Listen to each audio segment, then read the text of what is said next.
recording studios. Tell us about Yes. some of the process that happened over there. Now, do a lot of things in analog and then the digital side? Because you play more of a live side, should I say? So when we recorded, the rhythm section recorded live. Mm-hmm. So I recorded my vocals after the rhythm section had already that was already done. So it was such an amazing experience recording down there, and we did. The rhythm section was all live tracked, a couple of takes each. Some only one or two takes. So we were really cranking those out. So I was thankful to play with a really great rhythm section. Mm-hmm. Mm-hmm. Now, tell us a little bit on your upbringing. How long do you practice? You must practice all the time. Because you're just amazing how the skills, and I love to see the ladies rocking the jams. That's some good stuff. Tell us a little bit about your background and lady power on the rocking jams. What do you think, Kirby? As far as like how much do I practice, Yeah. It's hard to sort of find like the dedicated time, between upcoming gigs and even like working a full-time job. It's difficult to try and pencil in, actual good study and practicing time because, being a percussionist, I have neighbors below me and around me, and the last thing I want to hear is, me trying to rock out some of Meg's tunes at 2 a.m. in the morning. No matter how good it sounds, it's just like we'd rather not hear, snare drum and kick and stuff like that. But, on a weekly basis, I try to get, maybe even a daily basis, I try and get out about maybe an hour or two in each day if I can, of just, being fully engrossed in the music and, really wishing it out. Absolutely. And I think, we both put in so much practicing time when we were younger that now it's, sometimes it's not practice, but, it's a gig or it's a songwriting session or it's a jam. But just getting that instrument out every single day in some capacity. Yeah, so find a way to efficiently rehearse. You don't need necessarily 6 hours. Just playing that C major scale over and over and over again. Yeah, we're a little past that, so that's good. So, Yeah, time is money, time is everything, and you just budget exactly. You probably have your little warm-up strings, or you probably have to every day because your fingers, and that is what it's all about. Do you do exercises and that stuff? For the techniques or the artists, because I imagine you could get, I don't know, carpal tunnel, or I'm just trying to think. My friend Rudy's a bass player, and his hand is like permanently for the bass.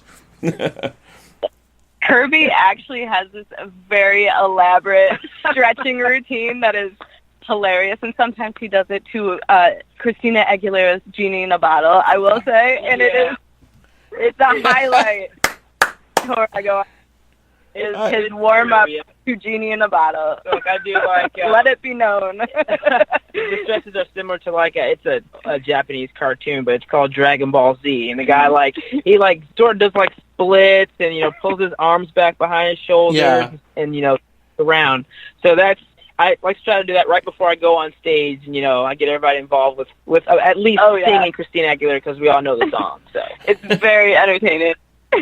Oh, I love it. But yeah, everything that's probably not how everyone warms up, but that's how we warm up. And now everyone knows my secret, so you heard it first and get to share with everybody. Oh my. And I ask these amateur questions. I apologize. I'm just like a fan. I have always these funny things I think about. So yeah, tuning up and the scales and all that, because I hear a lot of now the vocalist side. Do you have to kind of get ready at that moment with your voice? You kind of keep it quiet all day, drinking certain things, or how do you handle that when you're going day by day on the road? I mean, especially when you're on the road, I take a lot of vitamin C to make sure I don't get sick, and I try not to. I'm not a very loud person, so I try not to yell or, overexert my voice when I'm not singing, just to save it. I try not to talk too much, but at the same time, I try and, at least hum along the songs to warm up my voice before I get to a gig or something, just to kind of get it going, but not wear it out. So warm up a little bit. Now, is that from, like, I guess, again, the old school, the diaphragm? You want to keep that so you don't stress your vocals out in the day because you have to singing back to back, night to night, everything about that? Yeah, the voice is a muscle, just like playing guitar with my hands and stuff. The voice needs to warm up and sing pretty frequently just to, keep it up and keep it strong and keep it going. And so it's used to doing that many gigs and that frequently. So I guess as long as you're safely doing that and warming up and treating your voice right, and it can do it. Now, Kirby, let me ask you a little bit. When you're doing that percussion side, I have friends of mine that do like 52nd Street Band, and I get a buddy of mine that does all the fillers kind of stuff. I could see you doing that kind of stuff, the triangles, all the nice little things that fill in to make the whole sound. I imagine that's your strong suit, hey, buddy? Besides just behind the kit. Yeah, Kirby's a great percussionist and drummer and all the things. Yeah, having went to school and studied, classical percussion, often up in positions where, like, I'm not only just playing drum set, but I have, some other exotic instruments like jam blocks or even like wind chimes. I even have a triangle. Oddly enough, that's funny you mentioned it because I do have a triangle. Mm-hmm. But yeah. Do you have a cowbell? I do have a cowbell. I haven't touched in a while, but I do have one at the ready. But it's I'm glad you sort of asked that because sometimes playing it is sort of like it's what's called a multiple percussion setup. And it just so happens that you have, a bass drum and a hi-hat and snare, but everything else, you can sort of approach it like a percussionist would. And sort of when you think about the instrument in that light, you sort of get a completely different sound when you're trying to play, even genres such as blues or, some funk. It's just sort of a different ears to sort of approach it with. Yeah, and it's such the filler. And when I saw you ladies and Kirby play for, I think it was an hour or so, you were part of the show, and I thought that's why I'm bringing all these questions and all the fun. I wanted you to come on the show, too. I think that's what makes the whole, and it was an acoustic show with Kirby and his box and the box wine. It was really something. Yeah. But Kirby, tell us. I was just gonna ask you a little bit about your music. Anything you'd like to promote on your side besides Meg stuff? Tell us what's going on, my friend, Mr. Newman. By the way, go ahead. I wear different hats around town, and honestly, a lot of it I have to give thanks to Meg because when I first moved here to Nashville about 5 years ago, I was still playing with my main group, Vedra, which is indie rock. But we hadn't broken ground, and so when I met Meg, and she took me. Well, I think one of the favorite stories I like to share is she took me to my first blues jam here in Nashville, and she went on stage and played with people there, and then I went on next. And it was my first time, ever playing out in Nashville. And the first song that the guy calls up is Whipping Post by the Allman Brothers. And so the guy's like, I heard, yes. I might have heard. It's in 12/8, you'll figure it out. I'm like, okay, cool. And the bassist is like, actually, there's some 11/8 in there too, but you know what, you'll figure it out. And then it was off to the races. And that song, that's a lot for someone to ask of someone on their first try, especially not even knowing the tune.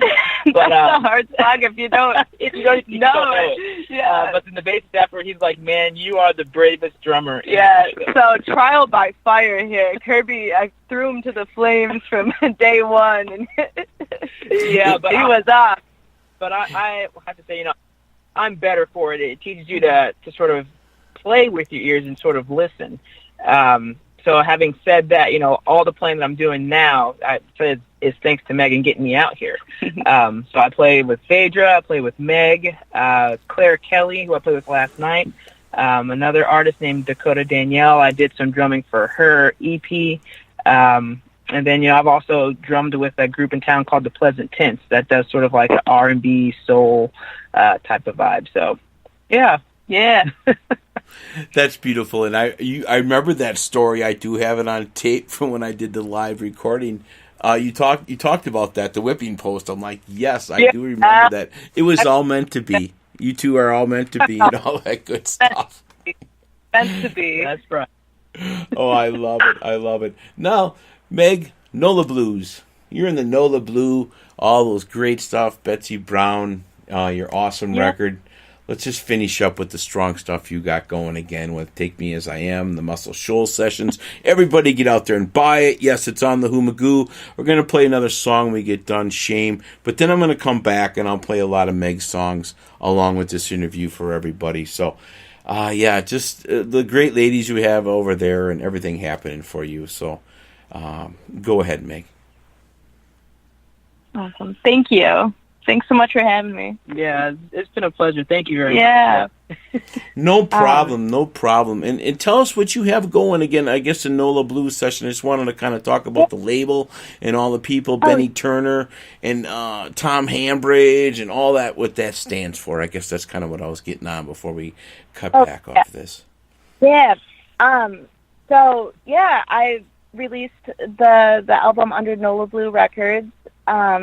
And it's just been so wonderful to get to work with Sally, with NOLA Blue, and of course Betsy and Blind Raccoon. And it's just I'm really honored to be part of the NOLA Blue family and alongside so many amazing musicians and people. And I'm just very thankful for the opportunity to record at Fame Studios and Muscle Shoals and for everything that's been going on with the new album. And I'm excited for everyone to hear it and listen to it, and I'm very proud of it. Yeah, and you had the big awards. Was that last weekend, I think it was, or the big blues award session that you had, and I saw you down there with Tiffany and a lot of the ladies on Blind Raccoon. Yeah. And it just looked like Dee Miller and Lawrence Lebo and people I get to blessed to play on the show here, and Betsy, and it was just a great little team to be. And I actually had Lawrence. It was last weekend. I had Lawrence Lebo came on my show on Sunday night. And we did a little recap before she headed out to London this week. So that's awesome. Yeah. It was the BMAs were that was very exciting. Kirby got to come with me last year down to the BMAs, but this year I actually brought my mom. She flew down from New York and she came to the BMAs with me. So that was and we sat, of course, with NOLA Blue and Blind Raccoon, and it was really, really great. It's just so exciting to see, so many artists that you look up to and you hear and meet so many different people. So that was a really fun time down in Memphis. Oh, you're such a humble person and such a happy person. But next year you're going to be up there big and bad with Take Me As I Am and all the stuff you got, because it's just hitting the charts right now and the momentum is just building and it's all fun and positive. And one last big shout out to Kirby. Where are you going to be coming up, Kirby? Anybody you want to tell us where you're going to be? Shows or anything coming up, buddy? Yeah, I'll actually be playing with Meg on Sunday at the Distillery. Yeah, and then Monday at the local. Yeah, so we have that going on. And then this summer we'll be out in Texas for the Tall City Blues Festival, which is the next big show we got coming up. So you can catch us out there in Texas. That's right. And you're going down. I love it. And I know you're heading out. I believe you're going to Des Moines this coming up. You got a little tour. Tell us those 4 days again. I don't have that in front of me. Next Thursday, May 30th, I will be at BB's Jazz, Blues, and Soup in St. Louis. Friday the 31st, I will be at Lefty's in Des Moines, Iowa.